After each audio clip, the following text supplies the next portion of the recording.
Assalamualaikum warahmatullahi wabarakatuh.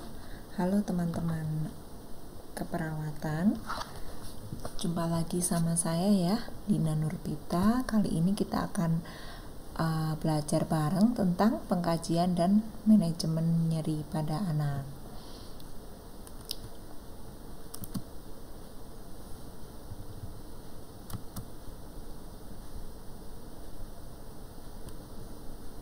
Oke, indikator ketercapaiannya, harapannya nanti teman-teman bisa menjelaskan lagi pengkajian dan manajemen nyeri pada anak.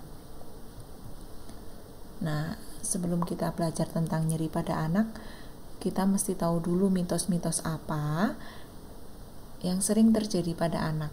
Jadi, kalau di sini dikatakan bahwa young infants do not feel pain.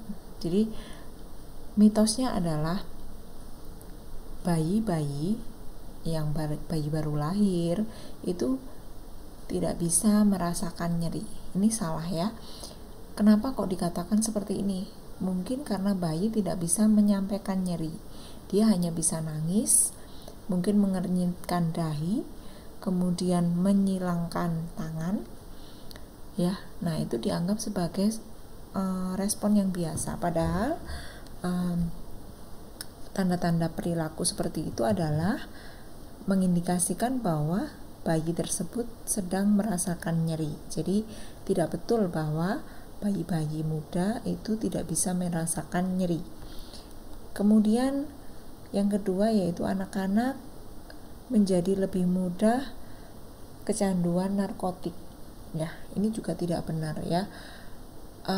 Dikatakan bahwa kalau anak-anak nyeri itu tidak perlu diapa-apain karena takutnya mereka nanti akan kecanduan narkotik. Nah, ini tidak betul ya, hanya mitos saja, karena memang sebenarnya kebutuhan narkotik pada anak itu tentu saja disesuaikan dengan kebutuhannya. Seperti contohnya misalnya anak-anak dengan cancer gitu ya, otomatis kebanyakan mereka akan ketergantungan terhadap narkotik karena memang kebutuhan. Karena kalau tidak menggunakan narkotik dia nyerinya sangat hebat sehingga diperlukan medikasi narkotik untuk menurunkan nyerinya. Kemudian yang ketiga, anak cenderung bisa mentoleransi nyeri dibandingkan dengan dewasa. Ini juga tidak betul ya, bahwa dianggap bahwa nyeri pada anak-anak itu biasa. Dia kalau nyeri cepat toleransi kok, nggak terlalu maksudnya ambang nyerinya tinggi misalnya. Dia nggak apa-apa kok nyeri, biasa aja.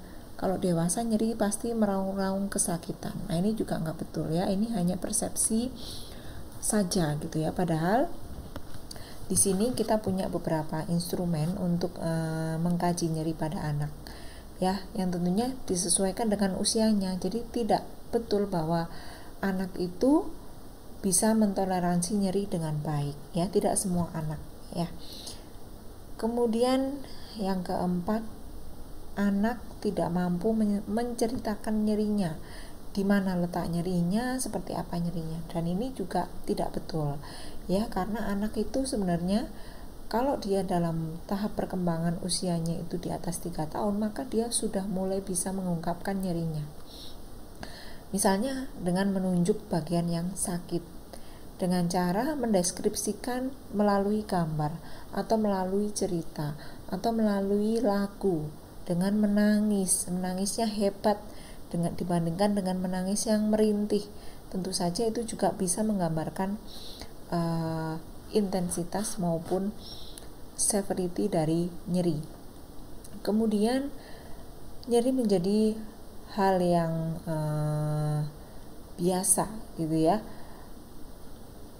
Nyeri itu bagi anak-anak menjadi hal yang biasa ketika anak itu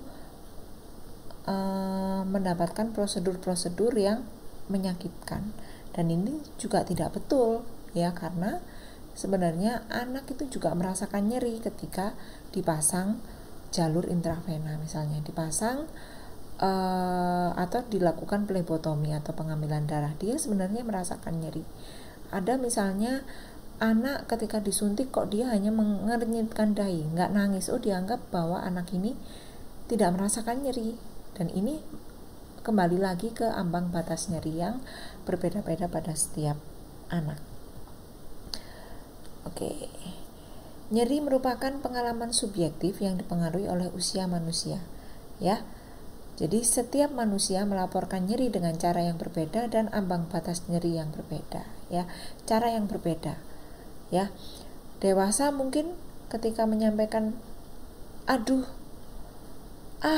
seperti itu sudah dikatakan bahwa dia mengalami nyeri. Sedangkan anak-anak, dia berteriak kencang atau ketika digendong dia menangis, itu bisa menggambarkan nyeri. Jadi karena ambang batas nyerinya berbeda, sehingga cara mengungkapkan nyeri pun juga akan berbeda. Kemudian instrumen pengkajian nyeri yang tepat diperlukan dalam mengidentifikasi skala atau derajat nyeri, disesuaikan dengan tahap perkembangan anak. Kenapa kita harus tahu skala atau derajat nyeri? Ini kan nyeri itu kan pengalaman subjektif, ya. Yang namanya subjektif berarti yang merasakan adalah si pasien itu sendiri yang tahu. Dia yang berhak menceritakan berapa sih skor nyerinya, gitu ya, supaya bisa diobjektifkan. Artinya disamakan persepsinya. Oh, menurut anak itu nyerinya 6 itu sudah nyeri hebat menurutnya, gitu ya. Padahal 6 ini termasuk dalam skala sedang misalnya, seperti itu. Jadi supaya untuk penanganan nyerinya ini bisa lebih efektif dengan cara ditentukan skalanya itu tadi. Nah, ini pengkajian nyeri. Jadi pengkajian nyeri itu ada beberapa macam, ya. Jadi kita bisa menilai nyeri itu dari perilakunya, dari tanda-tanda fisiologisnya, atau dari laporan lah, atau bagaimana orang itu melaporkan nyeri, ya. Kalau dari perilaku, berarti kenapa kok dari perilaku? Mungkin kita tidak bisa mengevaluasi atau si anak tersebut tidak bisa mengungkapkan berapa sih derajat nyerinya. Contohnya pada bayi tidak bisa dong mengungkapkan oh nyeriku 3 kayak gitu, ya, karena belum ada kemampuan secara verbal. Maka dilihat dari perilakunya. Oh, dia menggeliat tangannya, kemudian dahinya mengernyit, kemudian dia meringis. Oh, ini berarti tandanya adalah menunjukkan perilaku yang nyeri. Kemudian dari fisiologis, oh, tekanan darahnya tinggi, kemudian nadinya meningkat, ya. Ini bisa mengindikasikan nyeri. Atau ketika anak sudah bisa memiliki kemampuan untuk berbicara dengan baik, maka dia bisa melaporkan nyerinya, ya. Oh, nyeriku itu 3, nyeriku itu 10 misalnya. Nah, ini prinsip pengkajian nyeri, ya. Disingkat jembatan keledainya adalah HQUEST, gitu ya, menurut Wong Baker. HQUEST ini merupakan singkatan, ya. Q, question the child, ya. Jadi kita tanyakan bagaimana nyerinya pada anak. Kemudian use pain rating skills, ya. Jadi kita menggunakan skala nyeri yang sesuai, kemudian mengevaluasi perubahan perilaku dan fisiologis, kemudian melibatkan orang tua dan mengkaji pada anak apa sih penyebab dari nyeri, sehingga kita bisa memberikan intervensi dan mengevaluasi hasil dari intervensi yang kita berikan. Kita masuk yang pertama, ya, untuk pengkajian nyeri, yaitu question the child, ya. Jadi kita tanyakan ke anak, kamu nyerinya di mana, di sebelah mana, gitu. Kemudian nyebar gak nyerinya, sampai ke punggung gak, atau sampai ke kaki bawah gak, gitu. Kemudian semakin parah kalau kamu ngapain, gitu. Sering gak, Dek, gitu, ya. Jadi kita tanyakan. Kemudian nyerinya ini bisa hilang atau bisa berkurang ketika adik ini ngapain. Oh, ketika dielus-elus misalnya, kayak gitu. Kemudian kita tanyakan tentang tujuan dari mengontrol nyeri, ya. Ini harus didahului dengan skor nyeri. Jadi kalau misalnya kita skor nyeri awalnya adalah 6, Berarti tujuan kita misalnya. Kemudian deskripsi dari nyeri. Nyerinya seperti apa, Dek? Kayak ditusuk-tusuk atau seperti ditimpa benda berat? Itu juga kita tanyakan. Kemudian berapa lama setiap kali adik merasakan nyeri, kayak gitu. Kemudian kita gunakan, setelah kita tanyakan nyeri pada adik, pada si anak, maka kita gunakan skala nyeri. Ya, skala nyeri ada berbagai macam ya. Jadi ini merupakan ringkasan ya. Kita akan telaah satu persatu. Nah, yang pertama adalah NIPS, yaitu Neonatal Infant Pain Scale. Jadi ini untuk mengukur bayi prematur ataupun bayi cukup bulan ya, untuk bayi intinya. Nah, ini ada beberapa item ya, jadi ada 5 item yang kita nilai. Kemudian nanti kita bisa melingkari ya, misalnya di ekspresi wajah, oh wajahnya itu tenang, dia ekspresinya netral, maka kita lingkari di angka 0. Tangisan misalnya, oh dia mengerang lemah ya, merintih, berarti kita lingkari di 1. Kemudian di pola nafas, oh ternyata nafasnya itu irregular ya, agak lebih cepat, berarti kita ada perubahan nafas, kita lingkari di angka 1. Kemudian kita lihat tungkainya agak tegang nih, ada kaku sedikit gitu ya, nggak bisa rileks, maka kita lingkari di angka 1. Dan tingkat kesadaran, dia termasuk kesadarannya sadar ya, berarti angka 1. Maka kita totalkan, tadi ada skornya adalah 4 ya. Kemudian kita interpretasi, kalau skornya 4 berarti dia membutuhkan terapi analgetiknya non opioid gitu ya.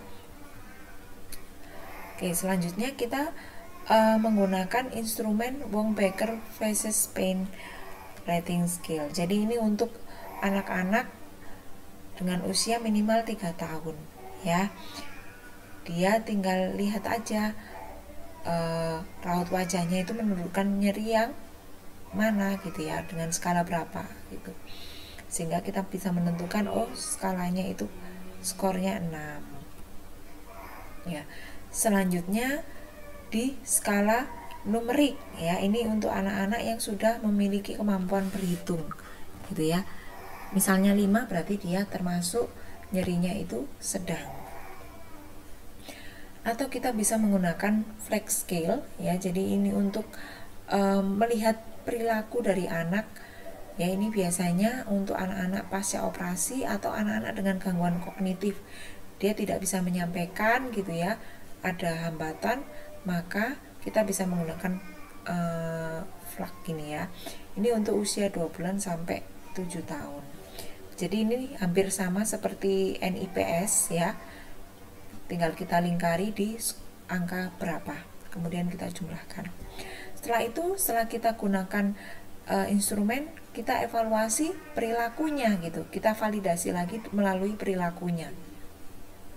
Di sini kita lihat, oh contoh kita lihat pada anak yang pakai baju merah muda ya, dia meringis ya, kemudian sambil menekan area perutnya, berarti dia masih merasakan nyeri. Atau menangis, atau melihat tidurnya tidak nyaman seperti ini juga menunjukkan perilaku nyeri. Kemudian kita melibatkan orang tua ya, tanyakan ke orang tua bagaimana pengalaman nyeri anak sebelumnya pernah nggak nyeri seperti ini, biasanya diapain kalau dia lagi nyeri kayak gini gitu ya, apa yang membuat dia nyaman, digendong, diusap, atau diajak bicara. Ini orang tua yang lebih tahu, karena memang orang tua yang dekat dengan anak ya.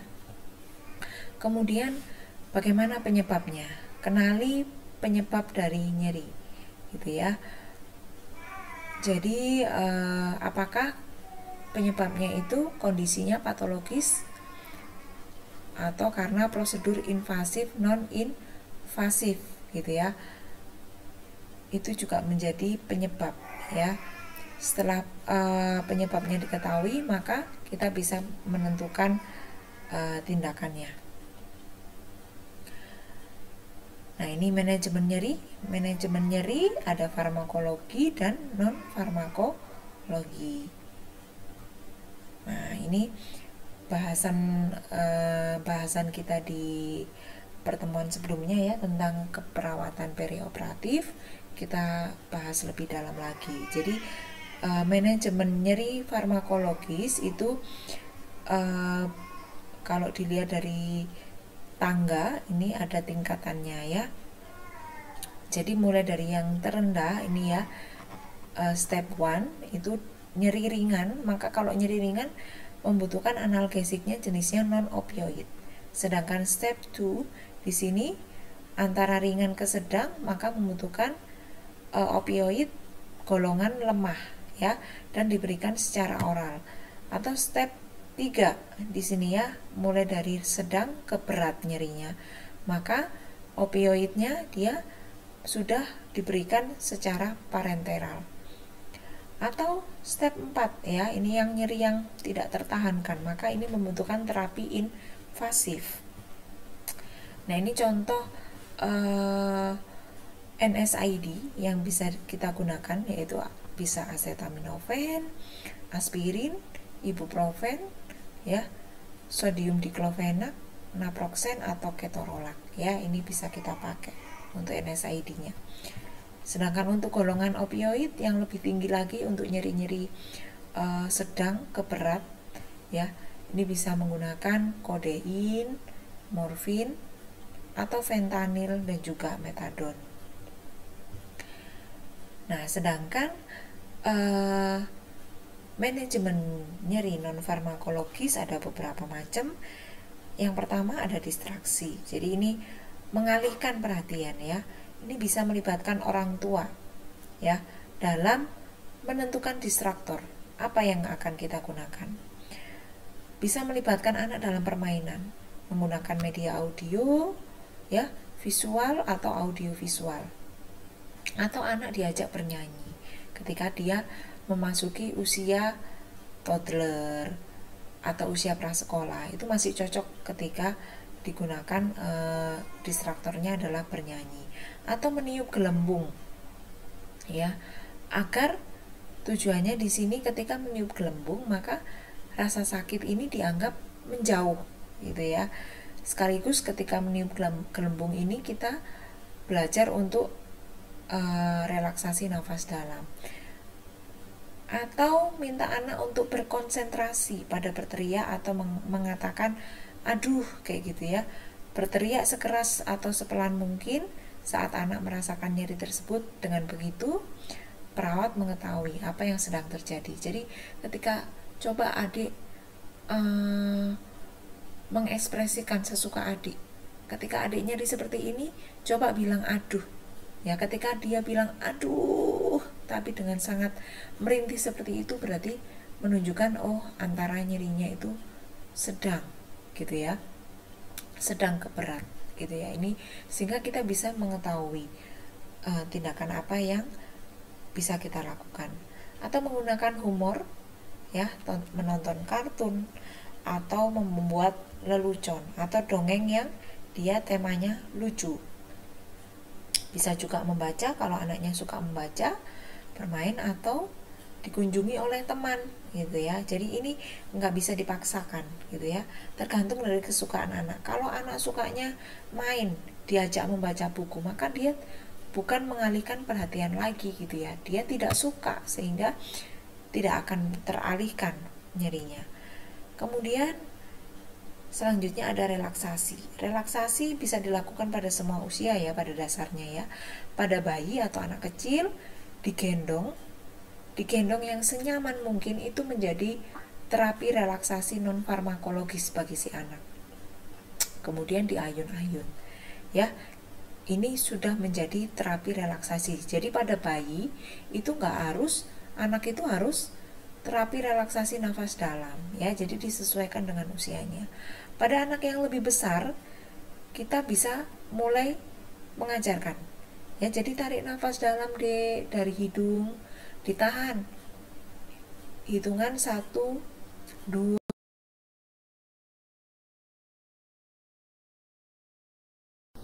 Nah, kalau selanjutnya terapi relaksasi pada anak yang lebih besar, karena anak sudah mulai bisa diedukasi ya untuk anak usia 3 tahun ke atas, ya, usia prasekolah, usia sekolah, maka kita sudah bisa mulai mengajarkan tarik nafas dalam, ya.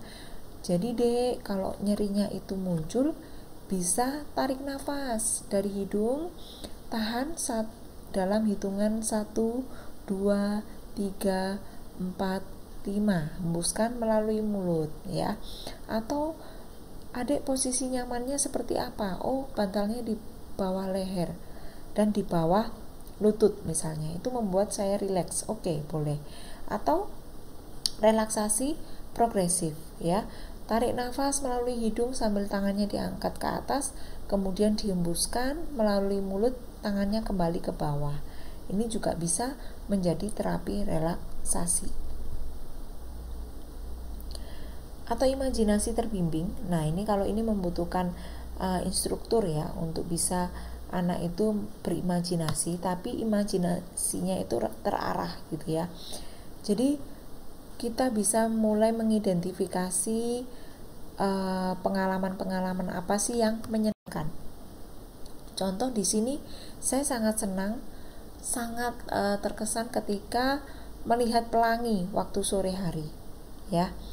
Kemudian anjurkan anak untuk berkonsentrasi pada kejadian yang menyenangkan tersebut, ya, sambil ditingkatkan imajinasinya dan didetailkan, ya. Bisa juga melalui ditulis, ya, pakai naskah supaya lebih detail, atau direkam. Nah, ini bisa dipakai ketika nyerinya itu timbul. Boleh juga disertai dengan instrumen musik misalnya, dan ini biasanya dilakukan oleh ahli hipnoterapi, ya. Jadi melalui training dulu supaya bisa membimbing imajinasi yang efektif untuk menurunkan nyeri. Atau bicara hal yang positif pada diri, ya, positif self talk, ya. Jadi di sini untuk kesembuhan dan mengurangi nyeri. Contohnya, saya akan segera membaik. Saat saya pulang, saya akan merasa lebih baik dan akan makan es krim yang banyak. Ya, jadi dia ceritanya nyeri dan dia pengen cepet sembuh nyerinya, pengen cepet pulang. Ketika saya pulang sampai rumah, harapan saya nyerinya itu hilang, karena suasananya sudah suasana rumah. Saya bisa makan es krim sepuasnya, bisa ketemu adik kakak saya, bisa melihat teman-teman saya bermain bersepeda. Itu membuat saya itu senang, ya, sehingga saya tidak merasakan nyeri lagi, ya. Jadi itu bicara hal-hal yang positif. Nah, mungkin sekian belajar kita tentang pengkajian dan juga manajemen nyeri. Barangkali teman-teman ada yang mau ditanyakan atau didiskusikan, silahkan, ya. Terima kasih atas perhatiannya. Sampai jumpa di video selanjutnya. Semoga bermanfaat. Assalamualaikum warahmatullahi wabarakatuh.